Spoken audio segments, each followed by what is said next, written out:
வணக்கம் சார். அதிர்ஷ்டம் சேனல் நேயர்கள் சார்பாக உங்களை அன்போடு வரவேற்கிறோம் சார். சார், இப்போ இந்த தேர்தல் பரப்புரைகளை இன்னைக்கு தான் கடைசி நாள். ரொம்ப வேகமா எல்லாம் போயிட்டு இருக்கு சார். இப்போ இந்த நேரத்துல மறுபடியும் நம்ம அந்த யூபியில வாக்குகள் எந்தெந்த கம்யூனிட்டியோட வாக்குகள் அப்படின்றத பத்தி விரிவா பாக்குறோம் சார். இதுல வந்து முக்கியமா பாத்தீங்கன்னா யாதவர் முஸ்லிமோட ஓட்டுகள் வந்து ஏன் பிஜேபிக்கு போகாது அப்படின்றத நீங்க விவரமா சொன்னீங்கன்னா நல்லா இருக்கும் சார். ஓகே ஓகே கண்டிப்பா. இன்னைக்கு வந்து அந்த முதல் கட்டத்தினுடைய பிரச்சாரம் இன்னைக்கு மாலை 6 மணியோட இன்னைக்கு முடியுது. இன்னைக்கு 19ஆம் தேதி வாக்குப்பதிவு வருது. அதுல வந்து பாத்தீங்கன்னா இப்போ ஃபர்ஸ்ட் வந்து யாதவர் ஓட்டு வந்து பிஜேபிக்கு வந்து 2014 2019 வந்து அதிகமா வந்து இப்போ 2014 அதிகமாவே பிஜேபிக்கு வந்து யாதவர் ஓட்டு ஷேர் ஆயிடுச்சு இருந்தது. இப்போ வந்து பாத்தீங்கன்னாக்கா அதுக்கடுத்து 2019 அது கொஞ்சம் ஓரளவு குறைஞ்சது. இதுல என்ன ஒரு முக்கியமான ஒட்டு மொத்தமா வந்து இன்னைக்கு உத்தரப்பிரதேசத்துல எடுத்துக்கிட்டீங்கன்னா யாதவர் வந்து பாத்தீங்கன்னா கிட்டத்தட்ட வந்து ஒரு 15% கிட்ட இருக்காங்க. 13 to 15%. அது கரெக்டான கால்குலேஷன் தெரியல. அந்த ஜாதிவாரி கணக்கெடுப்பு நடத்தினா தான் உண்மையான தெரியும். அங்க உள்ள யாதவர் என்ன சொல்றாங்கன்னா நாங்க வந்து 16% 17% இருக்குன்னு சொல்றாங்க. பட் ஜாதிவாரி கணக்கு உத்தரப்பிரதேசல எது பீகார் நடத்துற மாதிரி அங்கேயும் நடத்தினா மட்டும்தான் உண்மையான கணக்கு தெரிய வரும். அதுல வந்து பாத்தீங்கன்னா யாதவர் வந்து கிட்டத்தட்ட வந்து ஒரு 2,68,00,000 பேர் பாப்புலேஷன் அங்கே இருக்காங்க.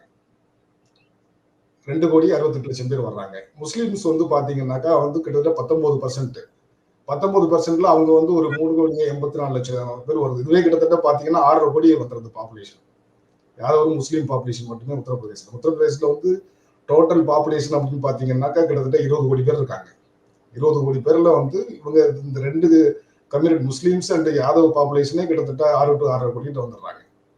இதுல நீங்க நல்லா பாத்தீங்கன்னா இந்த 90s எல்லாம் வந்து பாத்தீங்கன்னா ஒரு காலத்துல வந்து இந்த சமாஜ்வாதி கட்சி வந்து பாத்தீங்கன்னாக்கா வந்து எப்படி வந்ததுன்னா அவங்க முலாயம் சிங் யாதவ் வந்து ஜனதாதளத்துல இருந்து இந்திரா காந்தியுடைய அந்த எமர்ஜென்சி பீரியட்ல இருந்து அவங்களுக்கு ஆப்போனண்டா வந்து உத்தரப்பிரதேசத்துல நிறைய யாத்திரை அதெல்லாம் பண்ணி தான் வந்து அந்த கட்சியை வந்து உருவாக்குறாங்க.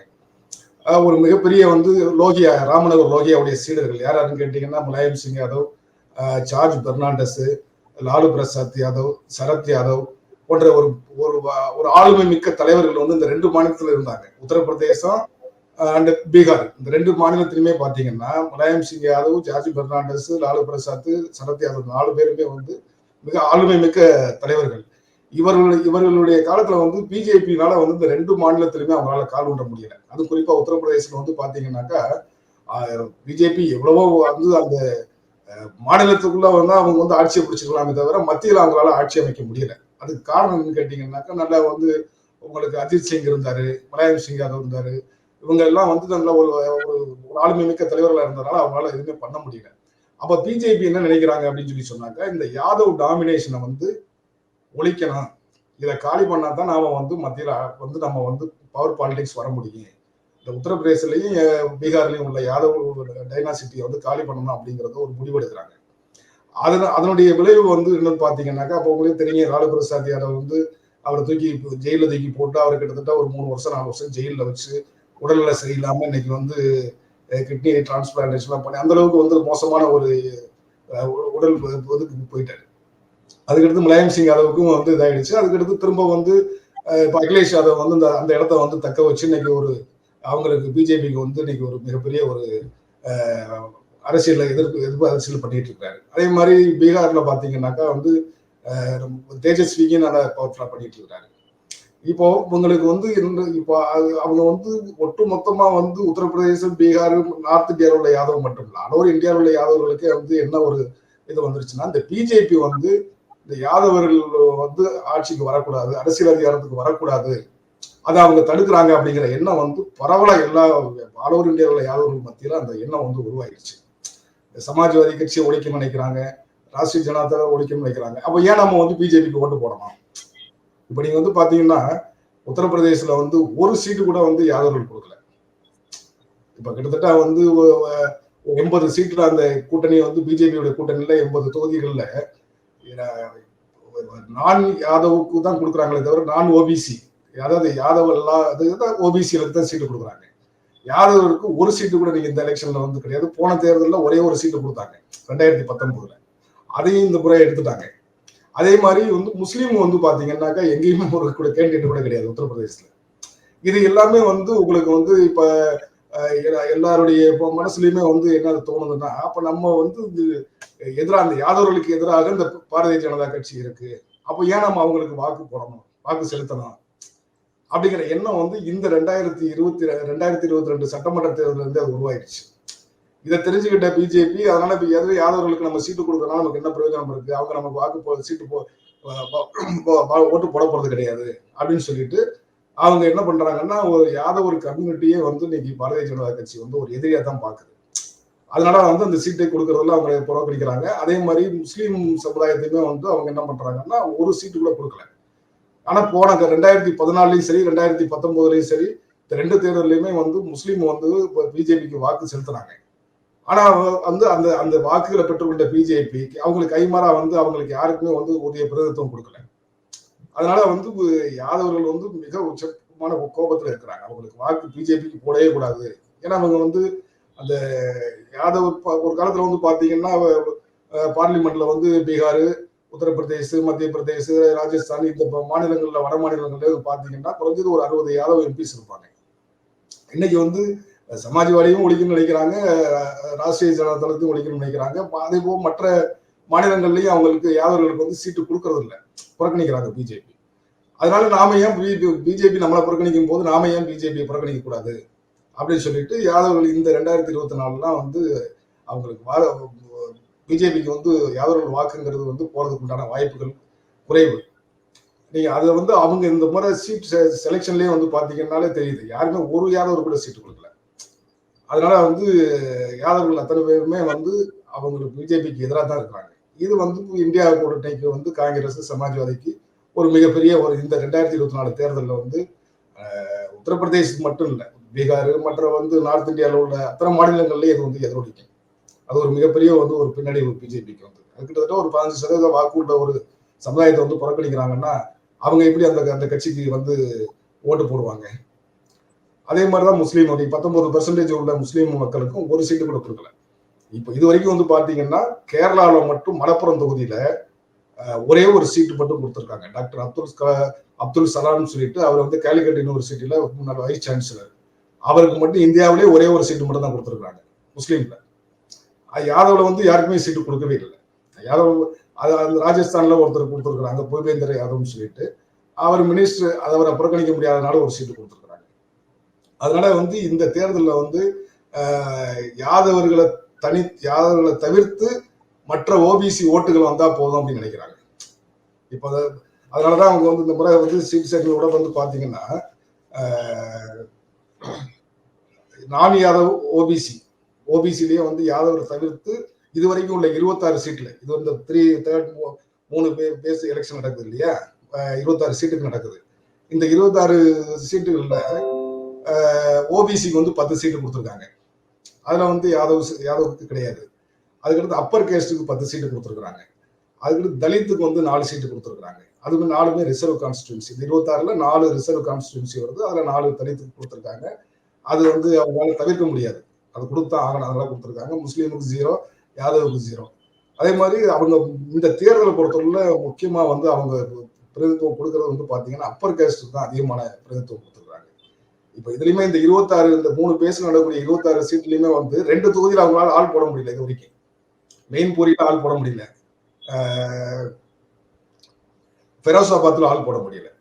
இது வரைக்கும் கேண்டிடேட் அவங்களால அனௌன்ஸ் பண்ணவே முடியல. ஏன்னா அது அந்த அளவுக்கு வந்து ரொம்ப டஃப்பான தொகுதி. 2 தொகுதியுமே வந்து பாத்தீங்கன்னா இன்னைக்கு வந்து இந்தியா கூட்டணிக்கு ஒரு சாதகமான இது. மற்ற தொகுதியில கூட அவங்க ஏதோ தோக்க போறோம்னு தெரிஞ்சு ஆள் போட்டாங்க. பட் இந்த 2ல கேண்டிடேட்டே போட முடியல. அவங்களால யாருமே வந்து கேண்டிடேட் வந்து நின்னா தோக்க போறான், எதுக்கு நிக்கணும் அப்படின்ற முடிவுல யாரும் வந்து அதுக்கு முன் வர மாட்டேங்கிறாங்க. இன்னைக்கு வரைக்கும் எனக்கு கேண்டிடேட் அறிவிக்க முடியல இந்த 2 தொகுதியிலையும். ஆனா ஒட்டுமொத்தமாவே வந்து உத்தரப்பிரதேசத்தை பொறுத்தவரை அவங்க என்ன நினைக்கிறாங்கன்னா அப்பர் கேஸ்ட், அதுலயும் வந்து பாத்தீங்கன்னா இப்போ இந்த ராஜ்பூத் கம்யூனிட்டி வந்து கிட்டத்தட்ட அங்க வந்து 8% இருக்காங்க உத்தரப்பிரதேசல. இப்ப சமீபத்துல உங்களுக்கு தெரிஞ்சிருக்கும், அந்த இதுல குஜராத்ல வந்து இந்த கம்யூனிட்டி ராஜ்பூத் கம்யூனிட்டிக்கு எதிராக வந்து குஜாரின ஒரு தலைவர் வந்து அந்த கம்யூனிட்டியை பத்தி தவறுதலா அந்த கம்யூனிட்டியுடைய லேடிஸை பத்திலாம் தவறா பேசி அந்த மக்கள் ஒட்டு மொத்தமா பிஜேபிக்கு எதிராக வந்து உச்சகட்ட கோபத்துல இருக்கிறாங்க. இன்னைக்கு வந்து அதே யோகி ஆதித்யநாத் வந்து அந்த கம்யூனிட்டியை சேர்ந்தவர் தான். அவரு ராஜ்பூத் கம்யூனிட்டியை சேர்ந்தவர் தான். பட் இருந்தாலும் அவர் சீஃப் மினிஸ்டர் இருந்தாலும் கூட இப்போ கூட பாத்தீங்கன்னா ஒரு 10 நாளைக்கு முன்னாடி வந்து ஒரு வாரத்துக்கு முன்னாடி வந்து உத்தரப்பிரதேசில சஹரான்பூர் அப்படின்ற இடத்துல வந்து ஒரு கூட்டம் ஒன்று கூட்டினாங்க ராஜ்பூத். அவங்க வந்து ஒரு அசோசியேஷன் வச்சிருக்காங்க. என்ன அசோசியேஷன்? சத்திரிய சுவாபிமான் மகாகும்ப் அப்படின்னு சொல்லிட்டு ஒரு அசோசியேஷன் ஒன்று வச்சிருக்காங்க. ராஜ்பூத் கம்யூனிட்டிக்கு உள்ள ஒரு அவங்களுடைய சங்கம். அந்த சங்கத்தோட கூட்டத்தை கூட்டி நாம இந்த முறை வந்து இந்தியா முழுக்க வந்து பிஜேபிக்கு வந்து பாடம் கற்பிக்கலாம். நம்ம சமுதாயத்துடைய வாக்கு வங்கிகளே வாங்கிக்கிட்டு நம்ம சமுதாயத்தை பத்தி வந்து அவதூறு பரப்புறவங்க நடவடிக்கை எடுக்க மாட்டேங்கிறாங்க அப்படின்னு சொல்லிட்டு அவங்க எல்லாருமே வந்து பிஜேபிக்கு எதிராக வந்து 7ஆம் தேதி நடந்தது. ஏப்ரல் 7ஆம் தேதி சஹரான்பூர்னு சொல்லிட்டு ஒரு அந்த ஊர்ல வந்து ஒரு அந்த மகா பஞ்சாயத்து கூட்டத்தை கூட்டி முடிவெடுத்திருக்காங்க பிஜேபிக்கு எதிராக. அதே மாதிரி வந்து அது ஒரு மேஜர் கம்யூனிட்டி. இன்னைக்கு ஆரம்பத்துல இருந்து பிஜேபிக்கு வந்து இன்னைக்கு யோகி ஆதித்யநாத் சீஃப் மினிஸ்டர் ஆகிருந்தாலும் சரி, 2014 பார்லிமெண்ட் எலெக்ஷன், 19, 2022 எல்லா தேர்தல்களுமே தொடர்ச்சியா வந்து இந்த ராஜ்பூத் கம்யூனிட்டி வந்து அவங்க தாக்கூர் ராஜ்பூத்னு சொல்லுவாங்க. இந்த கம்யூனிட்டி வந்து அவங்களுக்கு வந்து முழு ஆதரவு கொடுத்த சமுதாயம். அவங்க ஒரு 8% ஓட்டு வந்து தடவை வந்து அவங்களுக்கு பிஜேபிக்கு போறது வந்து போகாது. அந்த ஓட்டும் அவங்களுக்கு போகாது, யாதவ் ஓட்டு போகாது, முஸ்லீம் ஓட்டு போகாது. அதுக்கடுத்து தலித்துகளுமே வந்து அவங்க அந்த ரிசர்வ் கான்ஸ்டிடியூன்சில வேற யாரும் போட முடியாதுங்கிறதுனால தலித்துக்கு வந்து சீட்டு கொடுக்குறாங்க. அதனால தலித்து ஓட்டுக்கும் பெருசா ஒன்றும் அந்த அளவுக்கு அவங்களுக்கு வந்து பிஜேபிக்கு வந்து டிரான்ஸ்ஃபர் ஆகிறதுக்கு வாய்ப்புகள் இல்லை.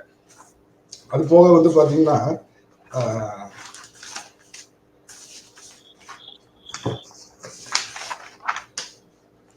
இப்போ அவங்க வந்து இப்போ ஒரு உதாரணத்துக்கு எடுத்துக்கிட்டீங்கன்னா மதுரா தொகுதி இருக்கு. மதுரால வந்து உங்களுக்கு தெரியும் நடிகை ஹேமமாலினி நம்ம தமிழ்நாட்டை சேர்ந்தவங்க தான், தமிழ்நாடு பிராமின் சேர்ந்தவங்க. அவங்க வந்து அங்க போயிட்டு அந்த இவர் தர்மேந்திரா சூப்பர் ஸ்டார் தர்மேந்திரா வந்து அவர் வந்து ஜாட் சமுதாயத்தை சேர்ந்தவர். அந்த தொகுதியில மதுரால வந்து பாத்தீங்கன்னா ஜாட்டு சமுதாயத்தை சேர்ந்தவங்க தான் அதிகமா இருக்காங்க. ஹேமமாலினி தான் ஜெயிச்சிட்டு இருக்காங்க. 2014 அவங்க தான் கிட்டத்தட்ட ஒரு 5 லட்சம் ஓட்டு லீடிங்ல ஜெயிச்சாங்க. 2019 அவங்க தான் ஜெயிச்சாங்க. அந்த தொகுதியில வந்து ஜாட் ஓட்டு வந்து அதிகமா இருக்கிறதுனால அந்த இதுல வந்து இது பண்ணிருக்காங்க. இப்போ அந்த தொகுதியிலேயே வந்து பாத்தீங்கன்னா பிஜேபி அவங்க வந்து பிராமின், பட் தர்மேந்திரா வந்து ஜாட் கம்யூனிட்டி சேர்ந்தவர். அந்த தெரியும் உங்களுக்கு, இந்தி சூப்பர் ஸ்டார். அவர் வந்து ஜாட்டுங்கிறதுனால இந்த அம்மா வந்து ஜாட் ரெப்ரஸன்டேஷன்ல நிக்கிறாங்க. இப்போ வந்து அங்க வந்து பாத்தீங்கன்னாக்கா வந்து மதுரால வந்து காங்கிரஸ் போட்டியிடுது. காங்கிரஸ் வந்து அங்க வந்து முகேஷ் தாங்கார்னு சொல்லிட்டு ஒரு ஓபிசிலேயே வந்து கதிரியா அப்படின்னு சொல்லிட்டு ஒரு கம்யூனிட்டி இருக்கு. அது ஒரு நல்ல ஒரு அந்த ஏரியால ஒரு பாப்புலர் நிறைய பாப்புலேஷன் உள்ள ஒரு கம்யூனிட்டி. அதுல இருந்து ஒரு ஓபிசி கம்யூனிட்டி இருந்து ஒருத்தர் போட்டிருக்காங்க. அதே மாதிரி பிஎஸ்பியில வந்து பாத்தீங்கன்னா சுரேஷ் சிங்னு சொல்லிட்டு அவங்களும் ஒரு ஜாட் கம்யூனிட்டியில உள்ள ஆள் நிறுத்திருக்காங்க. இப்ப 2 பேருமே வந்து பாத்தீங்கன்னா பிஜேபியும் ஜாட்டு, பிஎஸ்பியும் ஜாட்டு. அந்த இடத்துல வந்து பாத்தீங்கன்னா இந்தியா கூட்டணிக்கு வந்து அந்த தொகுதி வந்து சாதகமா வருது. அந்த இடத்துல கத்திரியா கம்யூனிட்டியில் ஒரு ஆளை போட்டோம்னா அவர் வந்து ஒரு அந்த சமுதாயத்துடைய லீடர். அதனால மதுரா தொகுதியில் இது வரைக்கும் வந்து 2014-19 ஹேமமாலினி மிகப்பெரிய வித்தியாசத்துல ஜெயிச்சு வந்த அந்த தொகுதி வந்து இந்த முறை அவங்க கையை விட்டு போகக்கூடிய ஒரு சூழ்நிலை இருக்கு. இந்த முறை அதே மாதிரி நிறைய தொகுதிகளை சொல்லலாம். பாகுபத்துன்னு சொல்லிட்டு ஒரு தொகுதி, அதுல வந்து பாத்தீங்கன்னாக்கா பிஜேபி சார்பா வந்து அதுவும் வந்து ஜாட் அடர்த்தியா உள்ள ஜாட்டு பிராமின்ஸ் எல்லாமே அடர்த்தியா உள்ள தொகுதி தான். அங்க வந்து பிஜேபி சார்பா வந்து ஒரு ஜாட்டு நிறுத்துறாங்க, சமாஜ்வாதி சார்பா வந்து ஒரு பிராமண நிறுத்துறாங்க, பிஎஸ்பி சார்பா வந்து குர்ஜாரை நிறுத்துறாங்க. இது இப்போ இந்த இது எல்லாமே வந்து பாத்தீங்கன்னா பிஜேபி ஃபர்ஸ்ட் வந்து வேற ஒரு கேண்டிடேட் ஓபிசி கேண்டிடேட் தான் போட்டிருந்தாங்க Samajwadi. BJP candidate Jat candidate போட்ட உடனே அந்த இடத்துல ஒரு பிராமின் கேண்டிடேட் போட்டா தான் நம்ம ஜெயிக்க முடியும் அப்படின்னு சொல்லிட்டு உடனே கேண்டிடேட்டை மாத்தி அப்போ உள்ள சூழ்நிலைக்கு ஏற்றாப்புல போடுறாங்க. அந்த தொகுதியெல்லாம் சமாஜ்வாதிக்கு ஜெயிக்கக்கூடிய தொகுதிகள் அது. ஏன்னா அங்க உத்தரப்பிரதேசத்தை பொறுத்தவரை வந்து முழுமையா நீங்க பாத்தீங்கன்னாக்கா முழுக்க கேஸ்ட் பேஸ்ட் பாலிடிக்ஸ் தான். அங்க வந்து 18% வந்து பிராமின்ஸ் வந்து இருக்காங்க. பிராமின்ஸ் 18% அப்படின்னு சொல்லி சொன்னா அதுல இந்த ராஜ்பூத்தும் சேர்த்து தான். பிராமின்ஸ் வந்து ஒரு 8% இருப்பாங்க. ராஜ்பூத் கம்யூனிட்டி ஒரு 7-8%. அதுக்கடுத்து வந்து பனியா, இவங்க எல்லாம் சேர்ந்துதான் அந்த அப்பர் கேஸ்ட் வந்து 18%ங்கிறது இந்த 3 கம்யூனிட்டி பிளஸ் இன்னும் ஒரு சில கம்யூனிட்டிகள் இருக்கு. இதெல்லாம் சேர்ந்துதான் 18%. இந்த 18%ல வந்து இப்ப ராஜ்பூத் வந்து கிட்டத்தட்ட 50% உள்ள ஒரு கம்யூனிட்டி வந்து பிஜேபிக்கு அகேன்ஸ்டா போயிடுச்சு. ஓவராலா வந்து பாத்தீங்கன்னாக்கா வந்து முழுக்க உத்தரப்பிரதேச கேஸ்ட் பேஸ்ட் பாலிடிக்ஸ் தான். வந்து இப்போ மாயாவதி அப்படின்னாக்கா அவங்க வந்து ஃபுல்லா தலித்து முஸ்லீம்ஸ் வந்து தான் நிற்கிறாங்க. இந்த மாதிரி இந்த தடவை வந்து பாத்தீங்கன்னா டோட்டலாவே அவங்க வந்து ஒரு கூட்டணி இப்போ பிஜேபி வந்து பாத்தீங்கன்னா இப்போ ஓபிசில இருந்து ஒருத்தர் ராஜ் ஓம் பிரகாஷ் ராஜ்பர்னு ஒருத்தரை வந்து எடுத்திருக்காங்க. அவரு வந்து அவருக்கு பார்ன்னு சொல்லிட்டு ஒரு கம்யூனிட்டி. அவருக்கு வந்து பாத்தீங்கன்னா மொத்த பாப்புலேஷனே வந்து அந்த உத்தரப்பிரதேசில் வந்து ஒரு 1,00,000 பேர் தான் வாக்காளர்கள் உள்ளது. ஒரு சின்ன ஒரு சமுதாயம் தான் ஓபிசி சமுதாயம். அவங்க வந்து கணக்கு எடுக்கிறாங்க, இத்தனை ஓபிசி சமுதாயம் எங்க பின்னாடி இருக்கு அப்படின்னு சொல்லிட்டு ஒரு பெரிய ஒரு பிரமையை காமிச்சு மக்களை ஏமாத்தி வாங்குறாங்க. அவங்க மொத்தமே அவங்களுடைய பாப்புலேஷன் பார்த்தீங்கன்னா 1,00,000 தான் பார் கம்யூனிட்டியுடைய. அவங்க வந்து இந்த சுமை தூக்கும் தொழிலாளர்கள் தான், அந்த தொழிலாளர் அதிகமாக உள்ள ஒரு சமுதாயம் அது. அப்படின்னு சொல்லிட்டு அவங்களுக்கு வந்து ஓபிசில ஒன்றும் பெருசா ஓபிசிலையும் ஓட்டு இல்லை, அப்பர் கேஸ்ட்லயும் அவங்களுக்கு இல்லை. ஒட்டுமொத்தத்துல வந்து இன்னைக்கு போட்ட வேட்பாளர்களும் நிறைய பேர் எனக்கு வேண்டாம் அப்படின்னு சொல்லிட்டு போறக்கூடிய கண்டிஷன்ல தான் இருக்கிறாங்க. அதனால ஊபியில் உள்ள கல நிலவரம் வந்து பாத்தீங்கன்னாக்கா நாளுக்கு நாள் ரொம்ப பிஜேபிக்கு எகென்ஸ்டா தான் போயிட்டு இருக்கு. இன்னைக்கு அவங்களுக்கு வந்து ஒரு நம்ம கூட போனோட நம்ம ஒரு 35, 36, 37 சீட்டு வரும்னு நம்ம எதிர்பார்த்தோம். பட் ஒவ்வொரு நாளும் வந்து பாத்தீங்கன்னா ஒவ்வொரு பிஜேபிக்கு எதிராக ஒவ்வொரு புது புது விஷயங்கள் உருவாகிக்கிட்டே இருக்கு. அதனாலதான் அவங்க வந்து நீங்க உங்களுக்கே தெரியும், இன்னைக்கு தமிழ்நாட்டுல வந்து பாருங்க கிட்டத்தட்ட 7, 8வது முறையா வந்துட்டு போயிட்டாரு மோடி. அதுக்கு வந்து அமித்ஷா வர்றாரு, ஜேபி நட்டா வர்றாரு, இருக்கிற அத்தனை பேருமே வந்து இங்க வர்றாங்க. அதுக்கெல்லாம் என்ன பண்றாங்கன்னா இந்த உத்தரப்பிரதேசத்துல உள்ள பீகார்ல உள்ள யாதவ் ஓட்டுகளை வந்து வாங்கணும் அப்படிங்கிறதுக்காக மத்திய பிரதேச யாதவ் வந்து அங்க அனுப்புறாங்க. மத்திய பிரதேசத்துல மோகன் யாதவ் வந்து அங்க போய் வந்து அகிலேஷ் யாதவ் தேஜஸ்விக்கு எதிராக பிரச்சாரம் பண்ணி அந்த வாக்குகளை வாங்குறதுக்கு முயற்சி பண்றாங்க. அதே மாதிரி இப்போ இங்க தமிழ்நாட்டில் கூட வந்து பாத்தீங்கன்னா கூட வந்து இப்போ தென்காசி, திருநெல்வேலி இந்த தொகுதிகள்லாம் வந்து மோகன் யாதவ் கூட்டு வந்து இங்க உள்ள யாதவ் ஓட்டுகளை வாங்குறதுக்காக ஒரு முயற்சி எடுக்கிறாங்க. பட் அது எல்லாமே வந்து அவங்களுக்கு எந்த வகையிலும் அது கை கொடுக்க போறது கிடையாது. உத்தரப்பிரதேசத்தை பொறுத்தவரை இன்னும் வந்து 3 கட்டம் தான். இந்த 3 கட்டத்திலேயே வந்து அவங்களால ஒரு 2 தொகுதிக்கு வேட்பாளரே போட முடியல. வேட்பாளர் இந்த ஃபிரோசாபாத், மெயின்பூரி இந்த 2 தொகுதியில வேட்பாளரே போட முடியாம இன்ன வரைக்கும் திணறிட்டு இருக்கிறாங்க. அதுதான் உபியில வந்து பிஜேபியுடைய உண்மையான நிலைமை அதுதான். சரி, வாக்கு வங்கி ஆனா வந்து அப்பர் கேஸ்ட் பிராமின், அந்த அப்பர் கேஸ்ட்ல உள்ள ஒரு முக்கியமான ஒரு சமுதாயத்தை இழந்துட்டாங்க, ராஜ்பூத். அது வந்து யோகி ஆதித்யநாத் சேர்ந்த அதே சமுதாயமே அவருக்கு தான் திரண்டு நிற்குது. அதுக்கடுத்து ஓபிசிலையும் வந்து மேஜர் கம்யூனிட்டியா உள்ள யாதவர்களும் சுத்தமா புறக்கணிச்சிட்டாங்க. இது எங்க இருந்து அவங்களுக்கு ஓட்டு வரும்? முஸ்லிம்ஸ் வந்து பாத்தீங்கன்னா ஒரு சீட்டு கூட கொடுக்கல. அவங்க 14 ஆதரவு கொடுத்தாங்க பிஜேபிக்கு, 19லயும் ஆதரவு கொடுத்தாங்க, 2022லயும் வருவாங்க. அதற்கான இந்த தேர்தலை பொறுத்தவரை அவங்க வந்து பிஜேபிக்கு சுத்தமா முஸ்லீம் ஓட்டுகளும் போகாது. அதனால வந்து பிஜேபியை பொறுத்தவரை இந்த முறை வந்து படுதோல்வி அடையிறது ஒன்றும் எந்த விதமான சந்தேகமும் கிடையாது.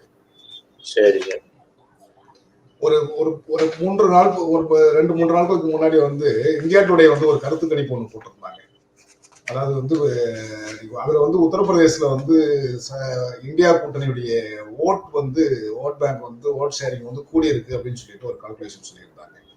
அதுல வந்து பாத்தீங்கன்னாக்கா வந்து 2019 வந்து நீங்க தெரியும் எல்லாருமே காங்கிரஸ் தனியா நின்றாங்க, சமாஜ்வாதி தனியா நின்றாங்க. அப்போ வந்து சமாஜ்வாதியும் பிஎஸ்பியும் வந்து அலையன்ஸ்ல இருந்தாங்க.